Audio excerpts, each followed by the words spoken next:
এসব কি ধরনের ব্যবহার তূর্ণ? তুমি তোমার বউকে নির্দোষ প্রমাণ করার জন্য বোনের সাথে এরকম ব্যবহার করবে? আফাজ সাহেব তূর্ণকে ধমকান, তবে তূর্ণ বাবার কথা বিশেষ পাত্তা না দিয়ে ফের সুপ্তিকে বলে, সুপ্তি, তুই এবার সত্যি কথা বলবি নাকি আমি বলবো? মনে রাখিস, আমি বললে কিন্তু সব সত্যি বলবো সবার সামনে, যেটা আমি এখন বলতে চাইছি না। তাই আমি যতটুকু জিজ্ঞেস করব তার ঠিকঠাক উত্তর দিবি। সুপ্তির মুখবিবরে ভর করে একরাশ বিস্ময়। তূর্ণ ভাই সব সত্যি বলতে কি বোঝাতে চাইছে, কি জানে তূর্ণ ভাই? সুপ্তি নিজের উৎকণ্ঠাকে মনের মধ্যে চেপে আবারও বলে, না তূর্ণ ভাই, প্রত্যাশাই আমাকে। তুই জানিস প্রত্যাশার হিমোফোবিয়া আছে?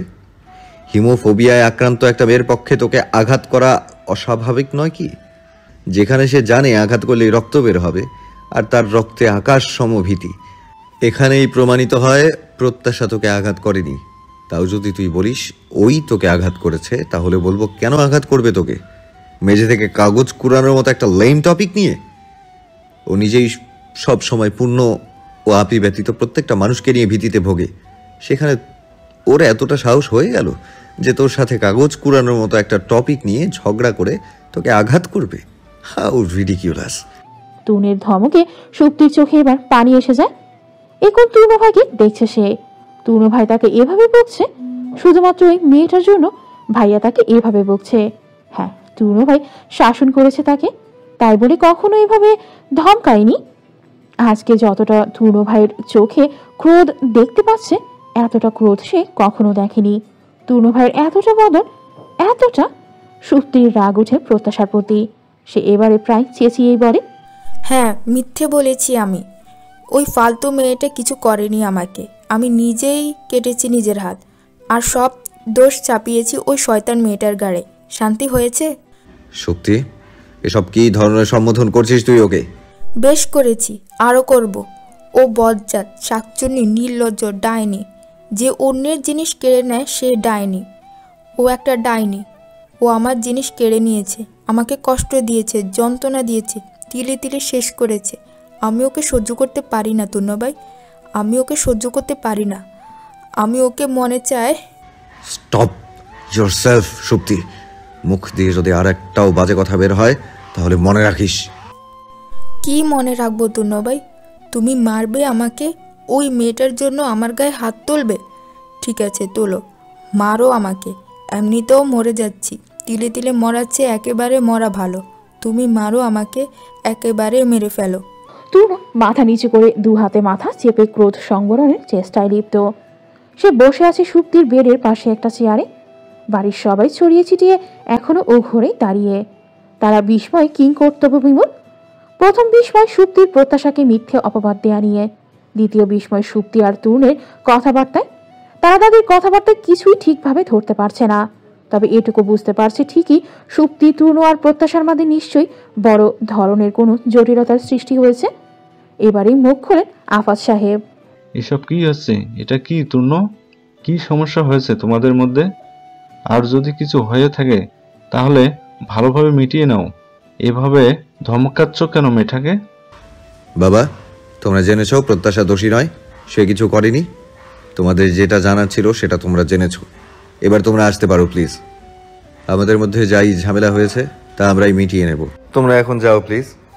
আমি শক্তির সাথে আলাদা করে কথা বলতে চাই। ওর সাথে এখন আবার অনেক বোঝাপড়া বাকি আছে। না, আমরা কোথাও যাব না। ওকে কি বলবে আমাদের সামনেই? সব সময় ছোটদের ম্যাটারে বড়দের থাকতে নেই বাবা। মাঝে মাঝে তাদের প্রাইভেসির প্রয়োজন আছে। এই প্রাইভেসিটুকুই আমাদের দাও। আর যদি ভয় পাও আমি শক্তিকে কিছু বলবো কিনা, তাহলে মনে রেখো আমি ওর গায়ে হাত তুলবো না। তবে ধমকানোর প্রয়োজন হলে ঠিকই ধমকাবো। শি ডিজার্ভস ইট। শক্তি মামনি, তুমিও কি ভাইয়ের সাথে আলাদা করে বলতে চাও? সুপ্তিকে জিজ্ঞেস করেন আফাজ সাহেব। সুপ্তি হ্যাঁ সূচক মাথা নেড়ে বলে, হ্যাঁ চাচ্চু। এবারে বাড়ির সবাইকে না চাইতেও প্রস্থান করতে হয় গড় হতে। তবে যাওয়ার আগে আফাজ সাহেব কড়া কণ্ঠে তরুণের সুপ্তিকে ধমকাতে নিষেধ করে যান। ওনারা চলে গেলে তরুণ আগেই গিয়ে ছিটকিনি লাগিয়ে আসে। এবারে ফের নিজের জায়গায় বসে পকেট থেকে কিছু কাগজের টুকরো বের করে সুপ্তির সামনে ধরে জিজ্ঞেস করে, হোয়াট ইজ দিস সুপ্তি? এগুলো তোর হায়ার ম্যাথের টার্ম? কাগজগুলোতে তরুণকে নিয়ে সুপ্তির টুকরো টুকরো অনুভূতি ও প্রত্যাশাকে নিয়ে রাগ সমূহ ব্যক্ত করা হয়েছে। সুপ্তি বিস্মিত চোখে তরুণের দিকে তাকায়, তোতলানো গলায় বলে, এগুলো তুমি কোথায় ফেলে ভাইয়া? তুই কি ভেবেছিলি এসব কাগজ তুই এলোমেলো করে ঘরে ফেলে রাখবি আর কেউ দেখতে পাবে না? তোর হাত কেটে যাওয়ায় সবাই তোকে নিয়ে ব্যস্ত হয়ে পড়বে, আর এসব কাগজে কেউ হাতও লাগাবে না। সবাই নিরু বা খালাকে দিয়ে পরিষ্কার করিয়ে নেবে।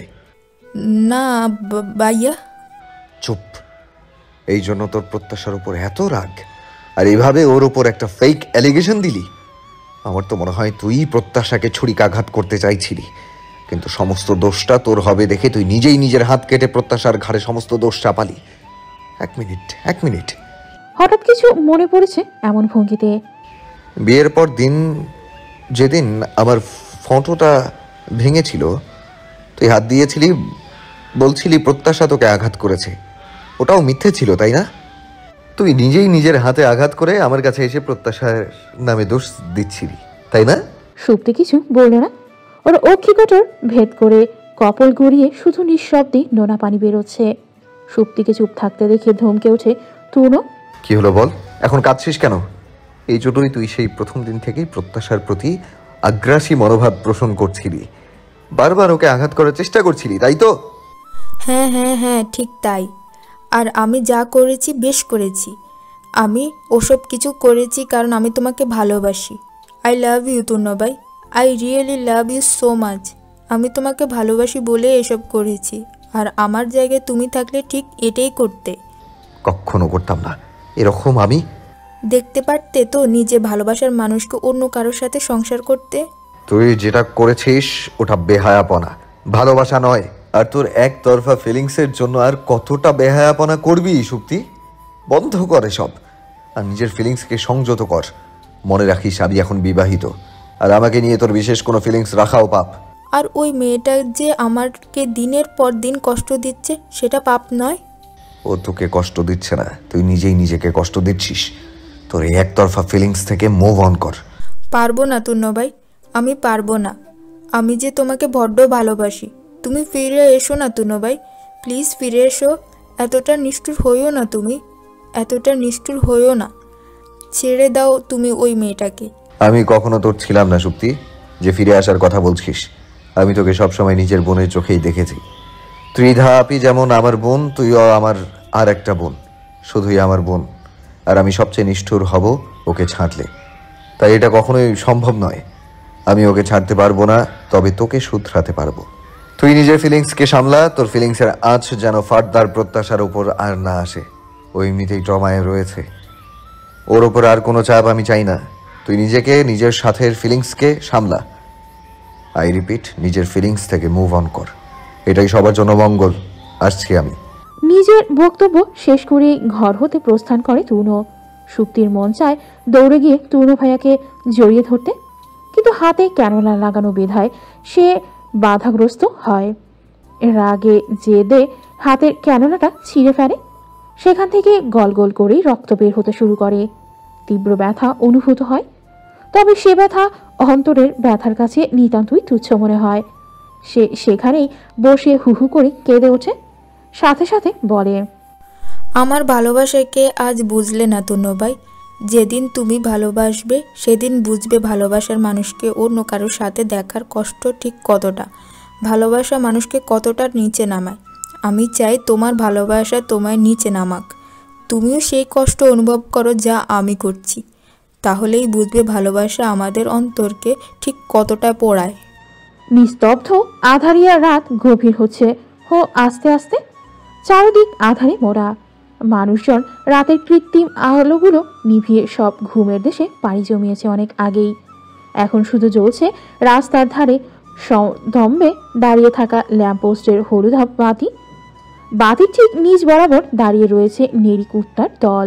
সেগুলো ক্রমাগত আওয়াজে ঘেউ ঘেউ করে চলেছে, যেন নিজেদের মধ্যে এই মাঝরাতে ক্রন্দন করে চলেছে। নিজের ঘরের ব্যালকনিতে দাঁড়িয়ে সিগারেট ফুঁকতে ফুঁকতে নিবিড় দৃষ্টিতে সে দৃশ্যই দেখে চলেছে তরুণ। হয়তো বোঝার চেষ্টা করছে এই রাত দুপুরে কি নিয়ে ক্রন্দন করছে ওরা। ডান হাতে তর্জনী ও মধ্যমা আঙুলের সাহায্যে সিগারেট ধরে রাখা, মাঝে মাঝে সেটাকে ওষ্ঠের ফাঁকে গুজে ওটা থেকে নিকোটিন আস্বাদন করছে। নিকোটিনের ধোঁয়াগুলো উড়িয়ে দিচ্ছে ওই নিকোষ কালো আধারে মোড়া অম্বরের তরে।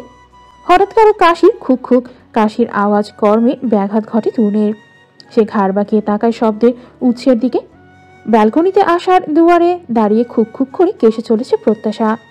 পরনে থাকা খয়েরি রঙের শাড়ির আঁচলটা আষ্টে পৃষ্ঠে গায়ে পেঁচিয়ে রেখেছে। লম্বা চুলগুলো আলগা করে বাঁধা, শুয়ে থাকার কারণে বোধহয় আলগা হয়ে গেছে। কপালে বড়সড় শুভ্র রঙা ব্যান্ডেজ পেঁচানো। তূর্ণ ওকে একবার ভালো করে দেখে নিয়ে ভরাট কণ্ঠে বলে ওঠে, উঠেছো কেন? আর ভালো লাগছে না শুয়ে থাকতে। এখন শরীর কেমন লাগছে? ভালো। বেশ। আর আমি না তোমাকে শাড়ি পরতে নিষেধ করেছি, আবার শাড়ি পরেছো কেন? প্রত্যাশা এবার নিজের দিকে তাকায়, মিনমিনে গলায় বলে, শাড়ি না পরলে দাদু রাগ করবে। তো আমি চাই না আমার উপর রাগ করে কেউ থাকুক। কে রাগ করে থাকলো না থাকলো সেসব তোমার দেখার দরকার নেই। আজ থেকে আমি যেটা বলবো সেটাই তুমি করবে, বুঝেছো? তূর্ণের প্রস্তাব বোধহয় পছন্দ হয় না প্রত্যাশার। সে চুপ করে থাকে। তূর্ণ ফের বলে, কি বুঝেছো তো? শোনো প্রত্যাশা, তুমি যদি ভেবে থাকো আমার কথার অবাধ্য হবে, তবে সেটা তোমার ভুল। আজ থেকে আমি যা বলবো তুমি তাই করবে, অন্য কারো কথা শোনার দরকার নেই। কথাটা মাথায় ঢুকিয়ে নাও। তূর্ণের গমগমে কণ্ঠের বিপরীতে কিছু বলার সাহস পায় না প্রত্যাশা। তূর্ণের কণ্ঠ শুনেই ও বেশ বুঝেছে যে মানুষটা রেগে আছে। এখন ওর কথার অবাধ্য হলে যদি আরও রেগে যায়। প্রত্যাশা মেনে নেয় তূর্ণের কথা, আর গোছে হ্যাঁ সূচক মাথা নাড়ে। তূর্ণ জিজ্ঞাসা করে, আর কিছু বলবে? প্রত্যাশার প্রশ্ন শুনে ওর হাতের দিকে তাকিয়ে কাশতে কাশতে বলে, আপনি ওসব ছাই পাশ খান নাকি? দয়া করে ফেলুন ওটা, আমার দম নিতে কষ্ট হচ্ছে। তূর্ণ ওর কথা শুনে ঠোঁট বাঁকিয়ে একটুখানি হাসে। হাতে থাকা সিগারেটটার দিকে তাকিয়ে বলে, এটা তো সিগারেট, ছাইপাশ হলো কিভাবে? সিগারেট ছাইপাশ নয়, জানেন না ধূমপান স্বাস্থ্যের পক্ষে ক্ষতিকর। তাই নাকি? কই জানতাম না তো। প্রত্যাশা তূর্ণের কথা শুনে চোখ পিট পিট করে তাকায় ওর দিকে, ঠোঁট ফুলিয়ে বলে, জানতেন না? এটা তো সবাই জানে, আমি জানি, আপনিও জানেন, তবুও খাচ্ছেন। জানেন আমাদের অঙ্কের স্যারও সবসময় সিগারেট খেতেন, খারাপ জেনেও খেতেন। কি জানি খারাপ জেনেও কেন খেতেন। খারাপ জেনেও আমরা যে জিনিস থেকে দূরে থাকতে পারি না সেটা আমাদের নেশা। এই নেশা কাটে না সহজে, তবে আমাদের শেষ করে দেয় ঠিকই। এই নেশা থাকে আমাদের রন্ধ্রে রন্ধ্রে, আমাদের শেষ করে দেবে জেনেও আমরা সেই নেশা করে যাই ক্রমাগত, বুঝেছো? যে জিনিস আমাদের শেষ করে দেয়, আমাদের কি সেই জিনিস থেকে দূরে থাকা উচিত নয়? অবশ্যই উচিত, তবে কোনো কোনো সময় নিয়তি আমাদের এই খারাপ জিনিসের সাথে জুড়ে দেয়, যা আমাদের ধ্বংসের পথে নিয়ে যায়। বড় হও ঠিকই বুঝবে। আচ্ছা, সিগারেট খাওয়া কি আপনার নেশা? যদি নেশা না হয় তাহলে দয়া করে এটা খাবেন না। বেশি খেলে আস্তে আস্তে নেশা হয়ে যাবে। নেশা নয়, তবে পছন্দ। আর ফাইয়াজ তূর্ণের এত সহজে নেশা হয় না, আর না সে তার পছন্দের জিনিস এত সহজে ছাড়ে। তাই এটা আমি ছাড়বো না। পারলে এটার গন্ধ নেওয়ার অভ্যাস করে ফেলো। After all, now you are my wife and you have to stay with me. প্রত্যাশা ঠোঁট ফুলিয়ে বলে, ঠিক আছে। তার ঠিক আছের মধ্যেই তীব্র বিরোধিতা প্রকাশ পাচ্ছে। তবুও তূর্ণের সাথে আর তর্কে যেতে চায় না বিধায় বোধহয় মেনে নিয়েছে কথাটা। তূর্ণ জিনিসটা বুঝে আলগোঝে একটুখানি হাসে, যে হাসি দৃষ্টিগোচর হয় না প্রত্যাশার। অতঃপর জিজ্ঞেস করে, আর কিছু বলবে? প্রত্যাশা অপরাধী কণ্ঠে বলে, বিশ্বাস করুন, আমি আঘাত করিনি সুপ্তি আপুকে। তখন আমি ত্রিধা আপুর ঘরে যাচ্ছিলাম। হঠাৎ সুপ্তি আপুর ঘরের বাইরে কাগজ ছড়ানো ছিটানো দেখে আমি ঘরে গেলাম। আর ঘরে ঢুকতেই আপু আমাকে কি সব বলতে শুরু করেন। কি বলছিল তোমাকে? প্রত্যাশা প্রতিউত্তর করে না, মাথাটা নিচু করে ফেলে। তূর্ণ ফের জিজ্ঞেস করে, কি হলো বলো, আমি শুনতে চাই। ও কি বলছিল তোমাকে? বলছিল যে উনি আপনাকে ভালোবাসে, আমি আপনাদের মাঝে ঢুকে আপুকে কষ্ট দিচ্ছি। আমাদের একসাথে উনি সহ্য করতে পারেন না, আমি যেন চলে যাই দূরে কোথাও। আপু খুব কষ্ট পাচ্ছে আমার জন্য। আপনিও আপুকে ভালোবাসেন তাই না? আমি আপনাদের মাঝে ঢুকে পড়েছি। আমি যখন আরেকটু বড় হব, আমি নিজেই চলে যাব দূরে কোথাও। এখন যাব না, একটু বড় হলেই যাব। কেন বলুন তো? আমার তো যাওয়ার জায়গা নেই। আর আমাদের বাড়িতে আমি বাবা মাকে ছাড়া থাকতে পারবো না। চাচা চাচিরাও আমায় রাখতে চায় না। আমার যদি যাওয়ার জায়গা থাকতো, আমি এক্ষুনি সত্যি চলে যেতাম। তবে আমি তো এখন ছোট, দূরে কোথাও একা তো যেতে পারবো না। তাই বড় হওয়ার অপেক্ষা করব। বড় হলেই চলে যাব আমি। আমি চাই না আমার জন্য কেউ কষ্ট পাক। আপনি আপুকে বলে দেবেন, আপু যেন আমার জন্য আর কষ্ট না পায়। আচ্ছা, আপুর মতো কি আপনিও আমার জন্য কষ্ট পাচ্ছেন? আপনিও চান আমি এক্ষুনি চলে যাই? তনু প্রত্যাশার দিকে ক্ষণকাল চেয়ে থাকে, প্রত্যুত্তর করে না। এতক্ষণে আঙ্গুরের ফাঁকে হেলায় গুজে রাখা সিগারেট খানা নিভে গেছে বাতাসের তাণ্ডবে। এখন নিভন্ত অংশটুকু থেকে অল্প অল্প ছাই উড়ে নিচে পড়ছে। প্রত্যাশা উত্তরের আশায় চেয়ে আছে তনুর দিকে। তনু উত্তর দেয় প্রত্যাশার কথায়, তবে একটা অপ্রত্যাশিত কাণ্ড করে তবে উত্তর দেয়। সে নিভন্ত সিগারেটের অংশটুকু হাত থেকে ফেলে অন্য হাতে প্রত্যাশাকে টেনে নিজের বলিষ্ঠ বুকের সাথে মিশিয়ে নিয়েছে। প্রত্যাশা চমকায়, পরপরই থমকায়। তনুর দিকে সে এমন কিছু কখনোই আশা করেনি। সহসাই কিশোরীর তনু মন সব স্তব্ধ বিমূঢ় হয়ে পড়ে।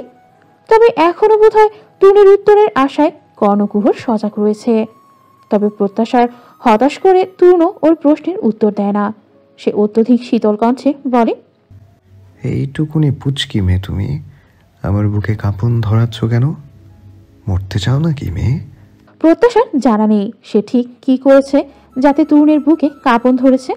তবে এটা অনুভব করে ঠিকই যে তরুণের এই অত্যধিক শীতল কণ্ঠে তার বুকে কাঁপন ধরেছে। বুকের পাশে অবস্থানকৃত হৃদযন্ত্রটা লাফাচ্ছে, ঝাঁপাচ্ছে। মনে হচ্ছে বুক ফুঁড়ে বেরিয়ে আসতে চাইছে। কেমন যেন ভয় ভয় অনুভূত হচ্ছে অন্তরে। এ কেমন ভয়? সহসাই প্রত্যাশার মনে পড়ে যায় গতদিনের কথা, যেদিন নিজের বাড়িতে গিয়ে বাবা মার ছবি নিয়ে কেঁদছিল। এই মানুষটাই তাকে বুকে নিয়েছিল। একসময় সে নিজেই এই মানুষটার বুকে মুখ গুজে কাঁদছিল। কই, তখন তো এমন অনুভূত হয়নি। তাহলে এখন কেন এমন হচ্ছে? প্রত্যাশার সম্বিত ফিরে কাঁপা কাঁপা কণ্ঠে বলে, ছাড়ুন, ভয় লাগছে। তনু ছেড়ে দেয় ওকে। মেয়েটা মাথা নিচু করে লম্বা লম্বা সমীরণ নিচ্ছে। তনু একবার চেয়ে পকেট থেকে আরেকটা সিগারেট বের করে ধরাতে ধরাতে বলে, অনেক রাত হয়েছে প্রত্যাশা, ঘুমোতে যাও। আর আমি আর একটা সিগারেট খাবো। তরুণের অনুমতি পেয়েই যেন প্রত্যাশা হাফ ছেড়ে বাঁচে। সে দ্রুত পায়ে স্থান ত্যাগ করে কাউচে গিয়ে নিজের জন্য বরাদ্দকৃত কম্বলটা মুড়ি দিয়ে শুয়ে পড়ে। কম্বল মুড়ি দিয়ে আরো ভালোভাবে অনুভব করে যে তার বুকের বা পাশটায় একটু বেশি লাফাচ্ছে। অদ্ভুত। প্রত্যাশা ফের ঘুমানোর চেষ্টা করে, তবে তরুণের ডাকে তার আর সে চেষ্টা বিফলে যায়। প্রত্যাশা ওঠো। প্রত্যাশা কম্বলের মধ্যে থেকে মুখ বের করে মৃদু স্বরে জিজ্ঞেস করে, কেন? খাটে শুবে চলো। তাহলে আপনি কোথায় থাকবেন? আমি এখানে থাকবো। না না, আমি এখানেই ঠিক আছি, আপনি আপনার জায়গায় গিয়ে শুয়ে পড়ুন। বেশি কথা না বলে চুপচাপ ওখানে গিয়ে শুয়ে পড়ো। কিন্তু আমি তো প্রতিদিন এখানেই থাকি, তবে আজ কেন? কারণ আজ তোমার মাথায় আঘাত লেগেছে। এখানে জায়গা অল্প, পুনরায় আঘাত পেতে পারো। তাই যা বলছি চুপচাপ গিয়ে করো, খাটে গিয়ে শুয়ে পড়ো। তরুণের দৃঢ় কণ্ঠের আওয়াজে মিলিয়ে যায় প্রত্যাশা। আর কিছু বলার সাহস হয় না। মেনে নেয় তরুণের কথা। ধীর পায়ে গিয়ে শুয়ে পড়ে খাটে। তরুণ কাউচে বসে ওর পানে চেয়ে বলে, কাল থেকে ওখানেই থেকো। তাহলে আপনি কোথায় থাকবেন? চটপট প্রশ্ন করে প্রত্যাশা। কাল আমি চলে যাচ্ছি। তরুণের কথায় অবাক হয় প্রত্যাশা। অবাক হয়ে জিজ্ঞেস করে, চলে যাচ্ছেন? কোথায় যাচ্ছেন? ঢাকায়। ও আচ্ছা, আপনি ওখানে কি কাজ করেন? আমাকে নিয়ে ভয় কমেছে মনে হচ্ছে, এত প্রশ্ন করছো যে? প্রত্যাশাকে ভরকে দেওয়ার জন্য ভ্রু কুচকে কথাটা জিজ্ঞেস করে তরুণ। মেয়েটা ভরকেও যায় বটে। সে চটপট ভঙ্গিতে বলে। প্রত্যাশা শুয়ে পড়ে। ঘুমের ওষুধের প্রভাব বোধ হয় এখনো কমেনি, যার দরুন খুব সহজেই ঘুমিয়ে যায়। তরুণ সেভাবেই কাউচে বসে সিগারেট টানতে থাকে। ওর চোখ দুটো অসম্ভব লাল হয়ে আছে। কিছুতেই যেন শান্তি পাচ্ছে না মনের মধ্যে। ও উঠে সিগারেটের উচ্ছিষ্ট অংশটুকু বিনে ফেলে বেডের কাছে যায়। প্রত্যাশা এক কাত হয়ে শুয়ে আছে। সে প্রত্যাশার মাথার কাছে মেঝেতে হাঁটু মুড়ে বসে অযথাই বহুক্ষণ প্রত্যাশাকে দেখতে থাকে। কেন দেখছে সে নিজেও জানে না। বোধহয় তার অন্তরে উজাটান সৃষ্টি হয়েছে। সেদিন রাতে তার মনে যে উদ্রেকের সৃষ্টি হয় তা যেন কিছুতেই নামতে পারছে না। তার বারবার মনে হচ্ছে তার এমন উদ্রেক অহেতুক, তবুও কোথাও গিয়ে যেন একটা খটকা, একটা অশান্তি মনের মধ্যে থেকেই যাচ্ছে। তরুণ বহু ভেবেও কুলকিনারা খুঁজে পায় না। সে পকেট থেকে ফোনটা বের করে প্রত্যাশার একটা ছবি ওঠায় ফোনে। পরপর সেখান থেকে উঠে চলে যায়। সকাল থেকেই ঘন কালো মেঘে আবৃত অম্বর। ক্ষণে ক্ষণে ভয়াবহ রকমের বজ্রপাত হচ্ছে। বজ্রপাতে কেঁপে কেঁপে উঠছে ধরাধাম। এখনো বৃষ্টি নামেনি, তবে অল্পক্ষণের মধ্যে ভয়াবহ রকমের বৃষ্টি হওয়ার সম্ভাবনা রয়েছে। লম্বা লম্বা গাছগুলো দুলছে, নারিকেল গাছের পাতাগুলো একটির ওপর একটি গিয়ে পড়েছে। কাল রাত থেকেই ঘূর্ণিঝড়ের পূর্ববার্তা দেওয়া হয়েছিল, তবে সে বিষয়ে পুরোপুরি অজ্ঞাত ছিল তরুণ। কাল সারা রাত আর বাহিরের কোনো খোঁজখবর নেওয়ার ফুরসত মেলেনি ওর। সে সারাটা দিনই কাটিয়েছে অজ্ঞতায়, নিজের চিন্তায়। আজ প্রকৃতির এহেন ভুল বদলে তাকে ঢাকা যাওয়ার সিদ্ধান্ত বদলাতে হয়েছে। অন্তত আবহাওয়া একটু ঠিক না হলে তহুরা বেগম কিছুতেই তাকে বেরোতে দেবেন না। অযথায় সারাক্ষণ ধরে চিন্তা করবেন, যতক্ষণ না তরুণ সহি সালামত ঢাকা পৌঁছাচ্ছে। এরকম আগে অনেকবারই হয়েছে। তরুণ মায়ের কথা অগ্রাহ্য করে ঢাকা রওনা দিয়েছে এবং সহি সালামতে পৌঁছে গেছে ঠিকই, কিন্তু দেখা গেল তহুরা বেগমই চিন্তা করে প্রেশার ট্রেশার বাঁধিয়ে বসে আছে। এখন তরুণের অযথা ঝামেলা ভালো লাগছে না। এমনিতেই ঝামেলার শেষ নেই তার জীবনে, তাই থেকে গেছে সে বাড়িতে। সন্ধ্যার মধ্যে আবহাওয়া ঠিক হয়ে গেলেই সে রওনা দেবে। তবে বাড়িতে থেকেও সে এটুকু সময় বিশেষ শান্তি পায় না। এমনিতেই সে সারাক্ষণ নিজের মতোই কাটায়, তবে খাওয়ার সময় একসাথে খেতে হয়। আজ ঝড় বৃষ্টি মাথায় কেউ আর বাড়ি থেকে বের হয়নি, সবাই বাড়িতেই রয়েছে। দুপুরে খাওয়ার টেবিলে বসে লক্ষ্য করে সবাই কেমন যেন প্রত্যাশার সাথে অদ্ভুত ব্যবহার করছে। সবাই যেন তাকে ইগনোর করছে। সে কথা বলতে গেলেও মুখ ফিরিয়ে নিচ্ছে। অদ্ভুত। তরুণ প্রথমে বিষয়টাকে ইগনোর করে এবং খাওয়ার টেবিলে অসম্ভব রকমের নীরবতার মধ্যে সেও খাওয়া শেষ করে। পরপর ৩-৪টি দিন প্রত্যাশার নিকট দারুণ অস্বস্তিতে কাটল, যাকে বলে দম বন্ধকর পরিস্থিতি। এতটা খারাপ এ বাড়িতে এসে বোধ করি তার কখনো লাগেনি। সবাই কেমন যেন ব্যবহার করে তার সাথে। কেউ ঠিক মতো কথা বলে না, তাকায় না। শুধু মা একটু তার সাথে কথা বলে। ছোট মা চরম অনীহা নিয়ে তাকায় প্রত্যাশার পানে। সুপ্তি আপুর আচরণ হঠাৎ করে এই দুদিনে উগ্র হয়ে উঠেছে। তার আচরণ যত উগ্র হচ্ছে ততই যেন ছোট মা ওর প্রতি নারাজ হচ্ছে। এই দুটো দিনে মনে হয় দুটো কথাও বলেনি সে। সুপ্তি আপু তো কথাই বলে না। এই কদিনে সে সুপ্তির ধারে কাছেও ঘেঁষেনি, তাই তার কাছে কথা বলাটা ওরই কল্পনা ছাড়া আর কিছুই নয়। পূর্ণ সে থাকে তার স্কুল পড়াশোনা নিয়ে। দাদু কথা বলে না, তবে চোখের সামনে পড়লে কটাক্ষ করতে ভোলে না। আর ত্রিধা আপু, কি জানি আপুর কি হয়েছে, সে বাড়িতে থেকেও যেন বাড়িতে নেই। শুধু খাওয়ার সময় সবার সাথে খায় আর নিজের কাছ থেকে ফিরে এসে ঘরে দৌড়াটকে বসে থাকে। প্রত্যাশা বুঝতে পারি যে তার সাথে এরকমটা সবাই সেই দুপুরের ঘটনার জন্য করছে, কিন্তু প্রত্যাশা তো জানে সে কিচ্ছু করেনি। তবে সবাই তার সাথে এরকমটা করছে কেন? কেউ তার একটা কথাও শুনছে না কেন? কেন সবাই তার সাথে এরকম আচরণ করছে? তার কি কষ্ট হয় না নাকি? হয়তো কষ্ট, খুব কষ্ট হয়। কথাগুলো ভাবতে ভাবতেই ঝরঝর করে কেঁদে ওঠে প্রত্যাশা। বাইরে বৃষ্টি নামছে, ভেতরে প্রত্যাশার চোখের জল নেমেছে। বৃষ্টির শব্দের তালে প্রত্যাশার কান্নার আওয়াজ মিলিয়ে যাচ্ছে অচিরেই। রাতের আধারে কেউ দেখবে না সে কান্না, বৃষ্টির ছন্দে কেউ শুনবে না সে কান্নার আওয়াজ, কেউ বুঝবে না প্রত্যাশার অন্তরের দহন। রাত বাড়ছে। এখন প্রত্যাশা খাটে এভাবে উপর হয়ে শুয়ে কিছুক্ষণ কাটাবে, এরপর কাঁদতে কাঁদতে ঘুমিয়ে যাবে। এটা একই দিনে প্রত্যাশার নিকট নিত্য নৈমিত্তিক ব্যাপার হয়ে দাঁড়িয়েছে। এখন সে খাটেই শোয়, তূর্ণ নেই। সে তূর্ণের জায়গাটায় থাকে। একা ঘরে থাকতে তার যার পড়ায় ভয় লাগে। আগে তূর্ণ ঘরে থাকলে তূর্ণকে ভয় লাগলেও সে পারিপার্শ্বিক সকল ভয় থেকে বিরত থাকত। অথচ এখন রাত বাড়ার সাথে সাথেই সকল ভয় তাকে একসাথেই চেপে ধরে। তূর্ণ চলে গেছে প্রায় 4 দিন তো হবেই। এই 4 দিন একা ঘরে সে নিদারুণ ভয় কাটিয়েছে। রাত বাড়লে রাস্তার ধারে নেড়ি কুকুরের দলগুলো কেমন করে ডাকতে থাকে।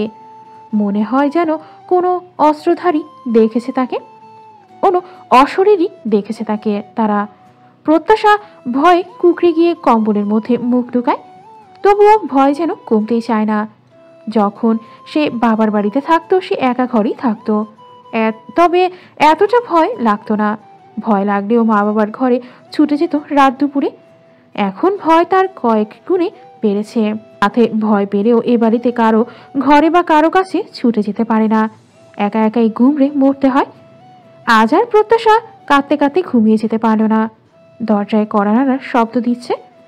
সহসাই প্রত্যাশার হৃদয় ঠক করে উঠল। সে ভয় পেল নিদারুণ। এই মাঝরাতে কি করা নাড়ছে? কেউ তো আসে না তার ঘরে। তাহলে আজ কে এলো? সে ঠিক শুনেছে তো? না, সে ঠিকই শুনেছে। এই তো আবার আওয়াজ আসছে। প্রত্যাশা চোখ মুছে উঠে বসে, ওনাটা ভালো মতো গায়ে পেঁচিয়ে নেয়। তুলে নিষেধ করার পর থেকে সে আর শাড়ি পরেনি। প্রথম প্রথম মনে করেছিল সে মানবে না টুনের কথা, পরবে শাড়ি। অন্তত দাদুকে খুশি করার হলেও সে শাড়ি পরবে। তবে যখন বুঝলো কেউ এখন তার দিকে ফিরেও তাকায় না, ও শাড়ি পরা বাদ দিল, পালন করলো টুনের কথা। তাকে যখন কেউ দেখেই না, সে আর শাড়ি পরে কি করবে? সে আছে অনেকটা জড়বস্তুর ন্যায় এ বাড়িতে, যার কোনো প্রয়োজনই নেই এ বাড়িতে। অদ্ভুত, সব কিছু এত কঠিন কেন? মা একবার বলেছিল বাইরের জগৎটা বড্ড কঠিন। তুমি যখন বাইরে যাবে তখন জগতের কাঠিন্যতা বুঝতে পারবে। সত্যি সত্যি বাইরের জগৎটা বড্ড কঠিন। প্রত্যাশা মায়ের বলা কথাগুলো ভাবতে ভাবতেই দরজা খুলে দিল। দরজা খুলতে সে যার পর নাই অবাক। ঘর অন্ধকারে ছেয়ে গেছে, বাতি নিভে গেছে, আকাশে বাজ পড়ার প্রতাপ বেড়েছে, যার ফলে বোধহয় বিদ্যুৎ বিচ্ছিন্ন হয়েছে। আধারে প্রত্যাশার মনটা ভয় গুটিয়ে যায়। এদিকে দরজা খুলে কাউকে না দেখে আরো ভয় পায়। সে ভয়ে ভয়ে শুধায়, কেউ আছেন এখানে? কে দরজা টোকা দিল? কারো আওয়াজ না পেয়ে প্রত্যাশা আরো ভয় পায়। এদিকে আধারে কিছু না দেখতে পেয়ে আর বিদ্যুৎ চমকানোর জন্য এত বড় ঘরে একা ভয়ে গুটিয়ে যায় প্রত্যাশা। এর মধ্যে উল্কার গতিতে এসে কেউ ওর বাহু ধরে ঘরের মধ্যে টেনে নিয়ে দরজাটা শব্দ করে আটকে দেয়। ঘটনাটা এতই কম সময়ে ঘটে যে প্রত্যাশা কিছু টের পাওয়ার সময় পায় না। যখন টের পায় সে উপলব্ধি করে ভয় তার হাত পা কাঁপছে। দুজনের মধ্যকার দূরত্ব নেই বললেই চলে। চোখের সামনে আধারে একটা লম্বাটে দেহ ছাড়া আর কিছুই দৃশ্যমান নয়। সে চিৎকার দিতে গিয়ে দেখে তার কণ্ঠনালী রুদ্ধ হয়েছে। ব্যক্তিটি তার মুখ চেপে ধরেছে। ভয় প্রত্যাশার চোখ জোড়া বড় বড় হয়ে যায়, চোখের কার্নিশ বেয়ে জল গড়াতে থাকে। তার বিপরীত পার্শ্বের ব্যক্তিটি অতি নিচু কণ্ঠে বলে, রিল্যাক্স প্রত্যাশা, প্লিজ ডোন্ট প্যানিক, এটা আমি। বাক্যগুলো যেন প্রত্যাশার ভয় কিছুমাত্র কমায়।